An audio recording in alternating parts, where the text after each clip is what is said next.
ছিরে ভয় দিয়ে একবারে কাবু হয়ে গেছিস গা। তোর মতো কচ্ছপরে ভয় পাবো আমি? এটা কি হয় কত? একটু পরে বিচার আহিস। তোর বিচার কেডা করবো? মেম্বার কাকা। দেখ মনে তোর মেম্বার কাকা আমার কি বিচারটা করে। বিচারে মাইরও খাইতে পারোস।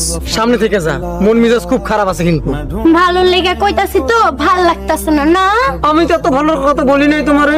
যাইতাছি, তাই একটু পরে বিচার সময় মতো চলে আহিস। কাবিনের টাকাটা নিয়ে আহিস। তাইলে তোরা এই কাবিনের টাকার লাগে এমন করতেছিস তাই না? আসলে তোরা খুব লোভী। রতন না, লবি কবি না কয়ে দিলাম, একটা ঘুষা মারমু। দিয়া দেখ তোরে আমি কি করি, দেখ তুই আজকে কি করবি তুই? তোদের পায়ে পড়ি ভাই। আমাকে বিয়ার আগে ওইটা দাও, তুমি এরকম করো না। তুই এই ছাগলের বাড়ি বিয়ে করবি? তুই এই বকরির বোনের কিছুতেই বিয়ে করবি না, আমি কইয়া দিলাম। তোমরা যা শুরু করছো আমাদের এমনিতেই বিয়ে হবে না। কি জন্য বিচার ডাকছো বলো? মেম্বার কাকা, এই রতন না আমারে মারছে। কত বড় বিয়াদব, জামাইরে রতন না কয়। আপনার পোলা আমার মাইয়া লগে অপরাধ করছে, এর লাগেই তো কয়। আমার পোলারে যে মারছে, কিরে রতন কিছু কস না কে?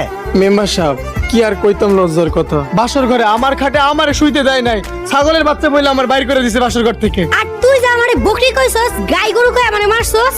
তুই যে আমার বালিশ দিয়া মাইরা ঘাড় ফুলাই ফেলাইছিস, এখন আমি কানে কম শুনি, এটার কি হইব? তোর কান যে আমি সিরা ফেলাই নাই, তোর কপাল ভালো, তোর কান তো একদম সিরা দেওয়া উচিত ছিল। রতন আমার মাইয়ারে মারছে, এই বিচার করে নাকি? আমার পোলারে মারছে, তার বিচার আগে করেন। থামো তোমরা, তোমরা দুইজনেই অপরাধ করছো, দুইজনেরই দোষ আছে। তাই এইবারে লিগা তোমরা মিল্লা যাও। অসম্ভব, ওর লাগে ঘর সংসার করা একবারে অসম্ভব। ঠিকই কইছে, আমার মাইয়া ওই পোলার ভাত খাইবো না খাইবো না। তোরে আর আমি আমার ঘরে রাখুন না। আত্মীয়র ভিতরে আত্মীয় গোসকের আগে মনে আসিল না, তখন তো একেবারে রঙে বিয়া পড়াই দিছো। এখন বোঝো কেমন লাগে। এইভাবে যদি তোমরা অশান্তি করো তাহলে কিন্তু তোমার লগে আমি আর নাই। মেম্বার বিচার করে নাই তাতে মনে করছো বাইচে গেছো? আমি সবগুলারে জেলের ভাত খাওয়াবো, মনে রাখো।